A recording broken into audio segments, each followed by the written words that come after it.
Hello students, कैसे हो आप सभी का स्वागत है आपके अपने यूट्यूब चैनल शौर्य पर। प्यारे दोस्तों, मैं हूं संदीप कृष्ण पांडे और आप सभी को मेरा प्यार भरा नमस्कार। पिछले दिन टॉपिक में हम लोगों ने 3 हिंदी के प्रैक्टिस सेट को हल किया और आज चौथा प्रैक्टिस हिंदी का करने वाला हूं। इसमें भी बहुत ही महत्वपूर्ण और इम्पोर्टेंट क्वेश्चन है आपकी परीक्षा के दृष्टि से। ठीक है, तो क्लास को ज़्यादा नहीं डिस्टर्ब करेंगे, समय के साथ शुरू करेंगे। और इससे पहले एक छोटा सा मैसेज है कि आप लोग चैनल को सब्सक्राइब कर लो अगर नए हो तो, और पुराने हो चुके हैं तो कोई बात नहीं है। पूरा वीडियो देखो, अच्छे से समझो और अपने दोस्तों के साथ भी शेयर करो, क्योंकि जितना प्रश्न मैं करा रहा हूँ, हालांकि मैं 10 प्रैक्टिस सेट हिंदी का कराऊंगा और बाकी जीके का। ठीक है, तो इसमें से आपको गारंटी के साथ कह सकता हूँ कि आपका हिंदी में प्रश्न तो आएगा ही आएगा, जीके में भी आएगा। ठीक है, जीके का जस्ट इसके बाद ही कराने वाला हूँ, ये चौथा है और इसके बाद 6 बाकी हैं। तो एक एक करके रोज़ आपको सुबह 6 बजे प्रत्येक दिन आपके पास नोटिफिकेशन मिल जाएगा। इसलिए चैनल को सब्सक्राइब कर लो यदि नए हो तो, और बेहतरीन कंटेंट के साथ आपको मिलेंगे हम। तो चलो क्लास को शुरू करते हैं बिना समय गंवाए। जैसा कि आप सभी स्क्रीन पर पहला क्वेश्चन देख रहे हो, और पहला क्वेश्चन कह रहा है कि गंगा मैया उपन्यास के लेखक कौन है। यानी आपसे पूछ रहा है ये जो गंगा मैया था, गंगा मैया उपन्यास लिखा गया था, वो किसने लिखा था। नागार्जुन ने लिखा था, भैरव प्रसाद गुप्त ने लिखा था, राही मासूम रजा ने लिखा था, या फिर अब्दुल बिस्मिल्लाह ने लिखा था। तो इसका जो करेक्ट आंसर है ना, वो है भैरव प्रसाद गुप्त। कौन? भैरव प्रसाद गुप्त इसका करेक्ट आंसर हो जाएगा। ठीक है, भैरव प्रसाद गुप्त ने और भी उपन्यास लिखे थे, जैसे कि सती मैया। कौन सा? सती मैया, इस बात को भी आप याद रखना, सती मैया लिखा था। इसके बाद मेरी कहानियाँ, ये इनके कुछ प्रमुख उपन्यास थे। ठीक, तो ये पहला क्वेश्चन हो गया। दूसरा प्रश्न आपसे कह रहा है निम्नलिखित वाक्य में आए खाली स्थान के लिए एक शब्द चुनिए। कह रहा है कि यहाँ जो खाली स्थान है, प्लेस है, उस पर क्या भरा जाए ताकि यह वाक्य पूरा हो जाए। तो ऑप्शन 1, पहले तो प्रश्न पढ़ लेते हैं। आजकल के नौजवानों ने बुजुर्गों की डॉट डॉट डॉट डॉट खराब कर दी है। तो इस डॉट के स्थान पर क्या भरा जाएगा? मिट्टी, बालू, सूरत, दिमाग। यानी आजकल के बुजुर्गों ने मिट्टी खराब कर दी है, आजकल के नौजवानों ने बुजुर्गों की बालू खराब कर दी है, या आजकल के नौजवानों ने बुजुर्गों की सूरत खराब कर दी है, अथवा आजकल के नौजवानों ने बुजुर्गों की दिमाग खराब कर दी है। तो यहाँ का जो राइट आंसर है वह है आपका ऑप्शन नंबर 1। क्यों? क्योंकि मिट्टी यहाँ पर जो शब्द प्रयोग होगा यहाँ पे, तो वो पर्यायवाची के रूप में प्रयोग होगा। इसका मतलब क्या है? मिट्टी खराब होने का मतलब होता है बर्बाद करना। यानी आजकल के नौजवानों ने बुजुर्गों की इज्जत खराब कर रखी है, इज्जत को बर्बाद कर रखा है। तो यहाँ पे मिट्टी का मतलब क्या हो जाएगा? खराब करना है, जिसका संबंध इज्जत से है। तो ऑप्शन ए नंबर करेक्ट है। आगे तीसरा प्रश्न आपके सामने कह रहा है कि चैन की बंसी बजाना। चैन की बंसी बजाने का क्या तात्पर्य है? कह रहा है चैन की बंसी बजाना का मतलब होता है सुख से रहना। बहुत मज़ेदार क्वेश्चन है। सुख से रहना, आप लोग भी रहोगे, बस कुछ ही दिनों बाद अगर आपको वर्दी लेनी है तो आप भी सुख की जीवन गुजारोगे, चैन की बंसी बजाओगे। ठीक है, आओ नेक्स्ट क्वेश्चन की तरफ बढ़ते हैं। अगला प्रश्न आपके स्क्रीन पर कह रहा है कि लोग भूल गए हैं पर साहित्य अकादमी पुरस्कार पाने वाले जो कवि हैं उनका नाम क्या है। Option number 1 Girija Kumar Mathur, option number 2 Raghubir Sahay, option number 3 Kunwar Narayan, और ऑप्शन नंबर 4 त्रिलोचन। तो आपको इतना याद रखना है कि जो लोग भूल गए हैं उपन्यास था, साहित्य था, साहित्य अकादमी पुरस्कार पाने वाले कवि थे, वो थे रघुबर सहाय। रघुबर सहाय को 1984 में साहित्य अकादमी पुरस्कार मिला था। किसके लिए? लोग भूल गए हैं, इस चीज़ के लिए। कब मिला था? 1984 में, इस बात को आप याद रखना। ठीक है, फिर इन्हें 2021 में भी मिला था, 2021 में भी मिला था, लेकिन वो किसके लिए मिला था? इन्होंने अपना एक नाटक जारी किया था, माफ़ करना, जिसका नाम था अशोक सम्राट। क्या नाम था? अशोक सम्राट। तो इस बात को भी आप याद रखना। ठीक, आगे बढ़ते हैं। अगला प्रश्न आपसे कह रहा है कि मुदित मनोहर मानस देखा में कौन सा अलंकार है? यमक अलंकार है, अनुप्रास अलंकार है, उपमा अलंकार है, रूपक अलंकार है। तो आप सभी जानते हो कि जब कभी भी किसी अलंकार में, किसी भी काव्य में एक ही वर्ण की आवृत्ति बार बार हो तो वहाँ पर हमेशा अनुप्रास अलंकार होता है। तो इसका राइट आंसर भी होगा। सर कैसे? यहाँ पे भी म है, यहाँ पे भी म है और यहाँ पे भी म है, तो एक क्रम में ही कई बार एक साथ आपको म देखने को मिल रहा है। इसलिए हम कह सकते हैं कि इसका जो करेक्ट आंसर है वह है अनुप्रास अलंकार, ऑप्शन नंबर बी। आपको अगला प्रश्न छठवां कह रहा है कि त्रिभुवन शब्द में कौन सा समास है। बहुत ही मोस्ट इंपॉर्टेंट क्वेश्चन है ये। क्वेश्चन आपको परेशान करने वाला है, ठीक है। और कह रहा है कि भाई साहब त्रिभुवन का जो समास होगा, आपको लग रहा होगा कि ये बहुब्रीहि है तो पर बहुब्रीहि नहीं है। बहुब्रीहि क्यों नहीं है? क्योंकि बहुब्रीहि तो एक इशारा करता है, उसमें कोई भी पद प्रधान नहीं होता। यहाँ पर त्रिभुवन है। त्रि का मतलब क्या होता है? तीन। त्रि का मतलब क्या होता है? तीन। और भुवन का मतलब क्या होता है? संसार। तो ये सिंपल सा बात है, वह समास जो संख्यावाची होते हैं, जिसका पहला पद संख्यावाची विशेषण हो, उसे हमेशा हम द्विगु समास कहते हैं। तो इसका ऑप्शन नंबर सी करेक्ट हो जाएगा। समझ में आया? आगे बढ़ते हैं हम लोग अगले प्रश्न की ओर। और अगला प्रश्न आपसे कह रहा है कि स्वर्गारोहण का संधि विच्छेद कौन सा होगा। बहुत ही मस्त क्वेश्चन है। पहले तो हमें आप ये बताओ कि ये जो स्वर्गारोहण है कौन सी संधि है। स्वर्गारोहण जो है ये कौन सी संधि है, आपसे पूछ रहा है। तो हमें सबसे पहले आपको ये बताना है कि जो स्वर्गारोहण है ना, वह दीर्घ संधि है। कौन सी संधि है? दीर्घ संधि। ठीक है सर, दीर्घ संधि कैसे है बताता हूँ। यहाँ पर ऑप्शन नंबर डी आपका करेक्ट है। पहले तो ये जानो कैसे। स्वर्ग धन आरोहण, यहाँ पे ग में अ का मात्रा है और यहाँ पे आ का मात्रा है। आप सभी जानते हो जब अ और आ मिलाया जाता है तो हमेशा क्या बनता है? आ ही तो बनता है। इसलिए आ किस में आता है? आपका दीर्घ संधि के अंतर्गत आता है। तो मैं ये कह सकता हूँ कि इसका ऑप्शन करेक्ट नंबर डी है। ठीक है। आठवां प्रश्न आपसे कह रहा है निम्नलिखित में से कौन सा शब्द पुल्लिंग है। बहुत बढ़िया क्वेश्चन पूछ रहा है। कौन सा शब्द पुल्लिंग है? व्यय, लहर, आय और नहर। तो सब लोग जानते हैं कि जब कभी भी लिंग की पहचान करना हो, आप हमेशा याद रखना किसकी पहचान करना हो? लिंग की। तो आप हमेशा याद रखना क्रिया से संबंधगत करा देना उसका। किससे? क्रिया से, यानी वर्ब से। तो जैसे ही आप क्रिया से संबंध प्रकट करोगे तो आपको पता चल जाएगा कि वह पुल्लिंग है या स्त्रीलिंग। तो इस ऑप्शन के अनुसार आपका जो व्यय शब्द है, ये जो ऑप्शन नंबर ए है, वह आपका करेक्ट आंसर है। ठीक है। प्रश्न संख्या 9 आपसे कह रहा है कि लोभ शब्द का यानी लोभ शब्द जो है वह संज्ञा का कौन सा प्रकार है।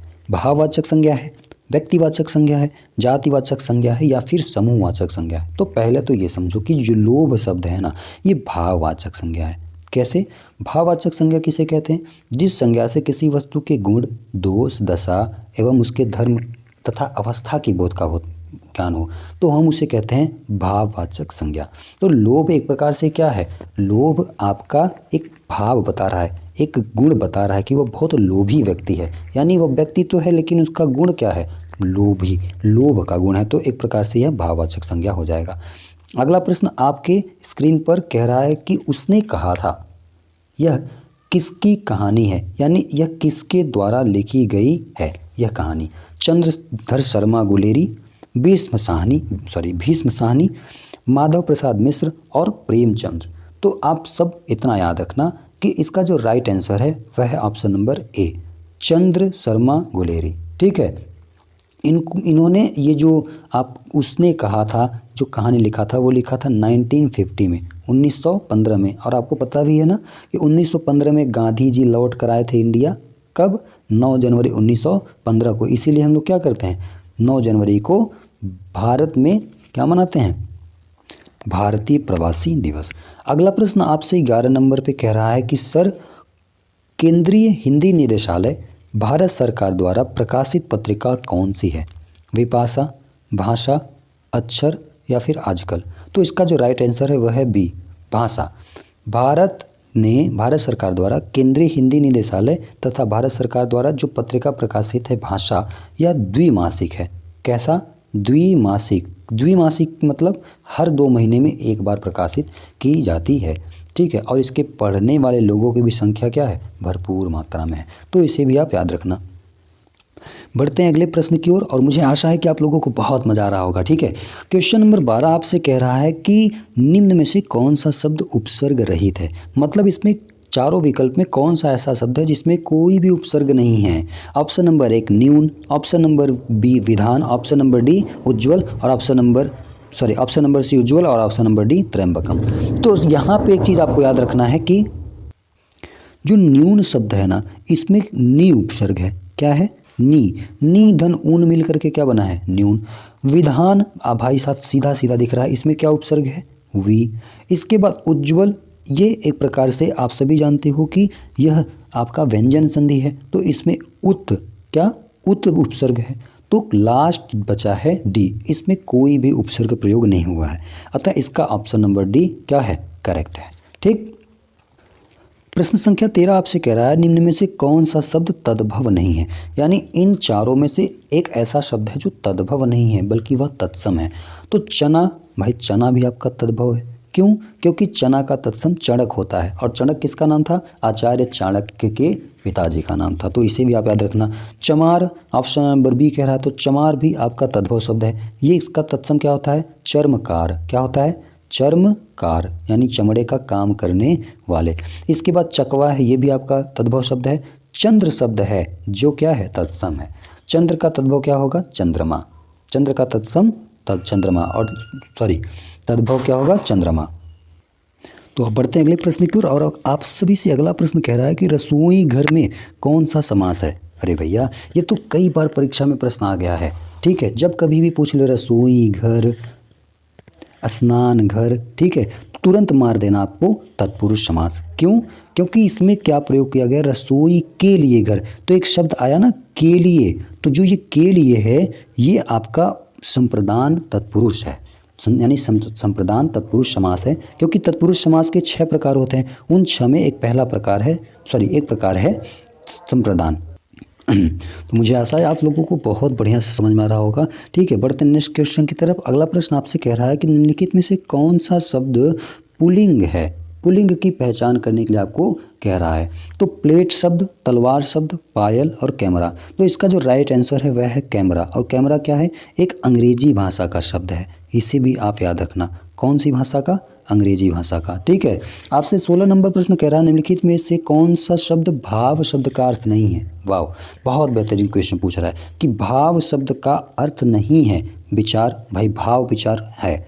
दर, ये भी है। श्रद्धा, ये भी है। चमक नहीं है। चमक क्यों नहीं है सर, क्योंकि भाव का जो अर्थ रहता है ना वो चमक नहीं होता। ठीक, बाकी इन तीनों में जो भाव है उसका अर्थ होता है। तालव्य, महाप्राण, अघोष व्यंजन वर्ण का कौन सा उदाहरण इसमें से सही है। बहुत नंबर 1 का क्वेश्चन पूछ रहा है आप सभी से। क्वेश्चन नंबर में आपसे विकल्प कह रहा है कि ठ, छ, थ या झ। आप सभी जानते हो कि जो छ है ना, छ, ये महाप्राण भी है। महाप्राण का मतलब क्या होता है, अरे भाई महाप्राण का मतलब होता है जिन वर्णों के उच्चारण में मुख से बहुत ज़्यादा हवा निकले, तो उसे कहा जाता है महाप्राण। ठीक है, प्राणत्व के आधार पे 2 प्रकार के होते हैं वर्ण। पहला कौन सा होता है, पहला होता है अल्प प्राण और दूसरा होता है महाप्राण। ठीक है सर, अघोष क्या होता है, अघोष का मतलब होता है जिन वर्णों के उच्चारण में कंठ खूब कंपन करे उसे अघोष कहा जाता है। ठीक है, तो ये जो, और तालव्य क्या है, ऐसा व्यंजन जो उच्चारण करते समय जिह्वा तालु को टच करे उसे तालु व्यंजन भी कहते हैं। तो सभी जानते हैं कि च, छ, ज, झ, य, ये पांचों वर्ड हमारे क्या हैं, तालव्य हैं। उन्हीं में से हमारा छ महाप्राण भी है और अघोष भी है। ठीक है, जिसके उच्चारण में कंपन तो कम होता है पर हवा ज़्यादा निकलता है। तो राइट आंसर भी, ये बहुत ही इंपॉर्टेंट क्वेश्चन है, मैं आपसे कह देता हूँ, क्योंकि परीक्षा में इसी टाइप का क्वेश्चन आजकल आ रहे हैं, 3 आपको एक साथ पूछ रहा है। ठीक है, अगले प्रश्न की तरफ बढ़ते हैं और आपके सामने अगला प्रश्न कह रहा है कि निम्न चित्र को छूना मना है, यह किस प्रकार का वाक्य है। इस चित्र को छूना मना किया गया है, यानी निषेध कर रहा है, मना कर रहा है। आप कभी कभी जाते हो ना गैस एजेंसी पर या अन्य जगहों पर, जैसे प्राइवेट पब्लिक प्लेस पर, वहाँ कभी कभी लिखा होता है कि यहाँ पर शराब पीना मना है या धूम्रपान निषेध है। निषेध का मतलब क्या होता है, निषेध का मतलब होता है मना। क्या होता है, मना। तो सिंपल सा बात है कि इस चित्र को छूना मना है, तो वाक्य में मना किया जा रहा है, निषेधात्मक वाक्य हो जाएगा। ऑप्शन नंबर 20 का करेक्ट। 19 नंबर प्रश्न आपसे कह रहा है कि सही वर्तनी वाला शब्द कौन सा है। बहुत बढ़िया है। कार्यालय, कार्यालय नहीं, ये नहीं होता है। कार्यालय, हाँ ये होता है। तो इसमें तो सिंपल सा बात है, अभी तुरंत का तुरंत उत्तर मिल गया। ऑप्शन नंबर बी करेक्ट है। कार्यालय नहीं होता है, कार्यालय भी नहीं होता है। ठीक है, आपसे प्रश्न संख्या 20 में कह रहा है कि इसमें से अर्धसमात्रिक जाति का छंद कौन सा है। अर्धसमात्रिक जात क्या होती है, इसके कहने का मतलब है कि ऐसा छंद जिसका प्रथम और तृतीय तथा दूसरे और चौथे चरण की मात्रा क्या होती है, समान होती है, उसे कहा जाता है अर्धसममात्रिक छंद। ठीक है, तो कौन से होते हैं, 3-4 होते हैं। जैसे कि आपका हो गया दोहा, और आपका दूसरा इसी दोहा का उल्टा क्या होता है, सोरठा, है ना, तो ये हो गया। और इसके बाद उल्लाला हो गया, बैरवे हो गया, ये सारे हमारे क्या होते हैं, अर्धसममात्रिक छंद होते हैं। तो ऑप्शन नंबर बी इसका करेक्ट आंसर हो जाएगा। ठीक, इसे रस, छंद, अलंकार, ये बहुत मोस्ट इंपॉर्टेंट है, इससे आए दिन प्रश्न आते रहते हैं, यूपीपी के लिए तो महा इंपॉर्टेंट है। तो आप इस टॉपिक को जरूर क्लियर करके जाना। आपके सामने अगला प्रश्न कह रहा है कि प्रत्येक रस में संचरण करने वाले भाव को क्या कहते हैं। यानी कह रहा है मन में विचरण करने वाला भाव। अगर आपने मेरा रस का वीडियो नहीं देखा है तो मेरा दूसरा भी चैनल है जिसका नाम है सीखने की दुनिया। ठीक है, आप उसमें जा कर के आप उसका प्लेलिस्ट खोल सकते हो हिंदी का, वहाँ से आप देख सकते हो रस के वीडियो। हालांकि मैं इसमें भी बहुत ही जल्द बनाने वाला हूँ। तो आपको पहले ये बताना है कि मन में विचरण करने वाले व संचरण करने वाले भाव को क्या कहा जाता है। भावों की संख्या कितनी होती है, 4, अस्थायी भाव, विभाव, अनुभाव और संचारी भाव। ठीक है, तो ये रस के अंग ही हैं। मन में विचरण करने वाले भाव को क्या कहा जाता है, तो उसे कहा जाता है संचारी भाव। संचारी भाव का मतलब क्या होता है, यानी जो मन में विचरण करते रहता है। तो अगले प्रश्न की तरफ बढ़ते हैं और अब 22 नंबर प्रश्न आपसे कह रहा है कि गिरधर में कौन सा समास है। गिरिधर, गिरधर भैया किसे कहा जाता है, कृष्ण जी को कहा जाता है ना। और सभी जानते हैं कि इसमें अगर मैं इसका समास विग्रह करूँ तो इसका जो विग्रह हो जाएगा वो हो जाएगा गिरि को धारण करने वाला। यानी गिरि का मतलब पर्वत भी होता है, पर्वत को धारण करने वाला अर्थात श्री कृष्ण कह रहे हैं। यानी इसमें दोनों पद अप्रधान है, और जिस समास में दोनों पद अप्रधान होकर के किसी तीसरे पद की ओर इशारा करते हैं तो हम हमेशा उसे क्या कहते हैं, बहुव्रीहि समास कहते हैं। तो ऑप्शन नंबर सी इसका करेक्ट आंसर हो जाएगा। और एक ट्रिक आपको बताता हूँ, जब कभी भी आपको बहुव्रीहि समास की पहचान करनी हो तो ज़्यादातर देवी देवताओं के पर्यायवाची के नाम आते हैं, जैसे कि आपने यहाँ पे एग्जाम्पल में ही देख लिया। प्रश्न संख्या 23 कह रहा है सन्मार्ग में कौन सी संधि प्रयोग हुई है। तो मैं आपको यहाँ पर डिटेल से समझाता हूँ। यहाँ मैंने लिखा सतधन मार्ग, क्या लिखा, सतधन मार्ग। तो यहाँ पर देखो अंतिम में क्या है, त, और यहाँ पे क्या है, म। जब कभी भी त का मेल म से होता है तो वह अपने का अंतिम बन जाता है, त थ द ध न, यानी जो यहाँ पे वर्ण है वह अंतिम बन जाएगा। तो इसका मतलब, और किस संधि में होता है, व्यंजन संधि में होता है। किस में होता है, व्यंजन संधि में। व्यंजन संधि को हल संधि भी कहते हैं। कभी कभी आपसे परीक्षा में पूछेगा कौन सी संधि कहते हैं, हल संधि। इसे भी आप याद रखना। व्यंजन संधि की पहचान क्या है, नीचे हलंत लगा रहेगा आपका, आप तुरंत पहचान सकते हो। आगे बढ़ते हैं। अगला प्रश्न कब से कह रहा है कि निम्नलिखित में से तत्सम शब्द कौन सा है। बहुत बेहतरीन क्वेश्चन पूछ रहा है। तत्सम किसे कहा जाता है, भाई ऐसे शब्द जिसकी उत्पत्ति संस्कृत भाषा से हुई है और वह संस्कृत तथा हिंदी दोनों में प्रयोग किया जाता है, उसे हम कहते हैं तत्सम शब्द। तो ऑप्शन में कह रहा है स्वर्ण, कुआं, सूरज अथवा कपूर। तो सभी जानते हैं कि इसमें जो स्वर्ण है वह आपका क्या है, तत्सम है। बाकी कुआं नहीं होगा, सूरज सूर्य का होता है, कपूर ये कुपुत्र का होता है। ठीक है, तो स्वर्ण मतलब क्या होता है, सोना। स्वर्ण का मतलब क्या होता है, सोना, इसलिए यहाँ पर इसका जो शब्द है सोने का तत्सम क्या है, स्वर्ण। ऑप्शन नंबर 1 करेक्ट हो गया। 25 नंबर आपसे कह रहा है कि इनमें से कौन सा शब्द शुद्ध है। बहुत, यानी आपसे वर्तनी के बारे में चर्चा किया है। यानी, द्वंद्व, उज्ज्वल, उज्ज्वल लिखा है। ये उज्ज्वल आप देखना है पर डबल जो नहीं है, उज्ज्वल तो हम ऐसे पढ़े हैं सर, इस तरीके से, है ना, इस तरीके से लिखा जाता है, ये डबल जो होता है। तो यहाँ पर ये गलत हो गया। द्वंद्व भी गलत लिखा है, यानी आपका करेक्ट आंसर है ये वाला, आपका यानी गलत होता है। तो यहाँ पे आप 25 का नंबर ए आपका करेक्ट आंसर है। 26 नंबर प्रश्न में कह रहा है जिस समास की, माफ़ करना, जिस पुरुष की पत्नी साथ नहीं है, ऐसा पुरुष जिसकी पत्नी उसके साथ नहीं है उसे क्या कहा जाता है। मतलब जिसकी पत्नी मर गई हो, कहने मतलब यहाँ पे ये पूछ रहा है क्या उसे वियोगी कहेंगे। अरे भाई वियोगी क्या, वो वियोग में मरा पड़ा थोड़ी ना है। विपत्नीक नहीं, ये बिल्कुल नहीं होता। अपत्नीक, अपत्नी मतलब जिसकी शादी ही नहीं हो, जिसकी पत्नी ही नहीं है, उसके लिए कहा जाता है। जिसकी पत्नी थी पर अब उसके साथ नहीं है, वो मर चुकी है, उसे हम कहते हैं विधुर। यानी वह व्यक्ति जिसकी पत्नी मर गई हो और उसे कहा जाता है विधुर। अगर यही उल्टा कर दिया जाए, पत्नी के स्थान पर पति कर दिया जाएगा तो सभी जानते हैं कि विधवा हो जाता है। ठीक है, तो प्रश्न संख्या आपसे 27 कह रहा है कि सर निम्नलिखित प्रश्न में से 4 विकल्प दिए गए हैं, जिनमें से उस विकल्प का चयन करें जो शब्द का सबसे अच्छा विकल्प है। कह रहा है शब्द का सबसे अच्छा विकल्प है। तो नियत, नियत का आप समानार्थी बताओ। नियत का समानार्थी आपसे पूछ रहा है, तो इसमें आपका करेक्ट आंसर यही, नियत मतलब क्या होता है, निश्चित। और अगर यहीं पर लगा दे नियत, क्या कर दे, नियत, तो ये आपका अलग अर्थ प्रकट करने लग जाएगा। इसका मतलब आदत बताने लग जाएगा कि उसकी नीयत सही नहीं है, उसके आचरण सही नहीं है। कि नियत जब न में बड़ी का मात्रा रहेगा तब, लेकिन यहाँ पर छोटी का मात्रा है, इसलिए नियत कहते भैया हर चीज़ का समय नियत है, निश्चित है, एक समय में वो चीज़ डिस्ट्रॉय होना तय है। ठीक है, तो 28 नंबर प्रश्न की तरफ बढ़ते हैं। 28 नंबर प्रश्न आपसे कह रहा है कि सर निम्नलिखित प्रश्न में से 4 विकल्पों में से उस विकल्प का चयन करें जो दिए गए शब्द का समान अर्थ वाला शब्द है। कौन सा, समान अर्थ वाला। जैसे अभी आपने यहाँ पे हल किया शरीर, शरीर का समानार्थी शब्द क्या है आपसे पूछ रहा है। शरीर का मतलब क्या होता है, विटप नहीं, विटप तो जंगल को बोलते हैं। महिला नहीं सर, ये भी नहीं होगा। पद्मा, अरे नहीं, पद्मा तो जमुना गंगा मैया का नाम है, ठीक है, बांग्लादेश में। कलेवर, हाँ ये है, कलेवर शब्द आपका क्या है, शरीर का समानार्थी शब्द है। प्रश्न संख्या 29 आपसे कह रहा है खेलों की दुनिया किसकी चपेट में आ रही है। खेलों की दुनिया किसकी चपेट में आ रही है, ये एक नॉर्मल सा क्वेश्चन है। भूमंडलीकरण की चपेट में आ रही है, समाजीकरण के चपेट में आ रही है, व्यवसायीकरण के चपेट में आ रही है, या फिर ओलंपिक के चपेट में आ रही है। तो जो खेल है ना वर्तमान में आप लोग देख नहीं रहे हो, अब वो खेल खेल नहीं रह गया, अरे सर अब तो वो व्यवसाय बन गया है। क्या बन गया है, व्यवसाय, जिसे हम लोग इंग्लिश में क्या बोलते हैं, बिजनेस। क्या बोलते हैं, बिजनेस। अभी देखते हैं ड्रीम 11, माई सर्कल 11, न जाने क्या क्या सब खिचड़ी कर रखे हैं। इसका मतलब है कि खेल तो खिलाड़ी खेल रहा है, पर उसको एक प्रकार से व्यवसाय बना दिया गया है। तो यहाँ पर ये आपका करेक्ट हो जाएगा सी नंबर 29 का।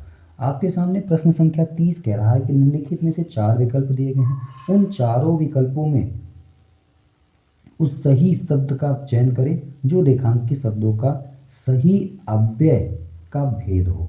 ठीक है, आपसे कह रहा है कि आज दिन भर वर्षा होती रहेगी, आज दिन भर वर्षा होती रहेगी, इसमें कौन सा क्या नाम है, मतलब कौन सा विकल्प सही है, क्रिया विशेषण अव्यय है, या फिर संबंध बोधक अव्यय है, समुच्चय बोधक अव्यय है, या फिर विस्मयादि बोधक अव्यय है। तो इसका जो राइट आंसर है ना वो है आपका क्रिया बोधक अव्यय। कैसे सर, क्योंकि वो कह रहा है आज दिन भर, क्या दिन भर वर्षा होगी, तो वर्षा होने का एक विशेषता बताया जा रहा है। वर्षा होना क्या है, एक क्रिया है, उसकी विशेषता बताई जा रही है, जिसको हम लोग कहते हैं क्रिया विशेषण। ठीक है, तो ऑप्शन नंबर ए 30 का सही है।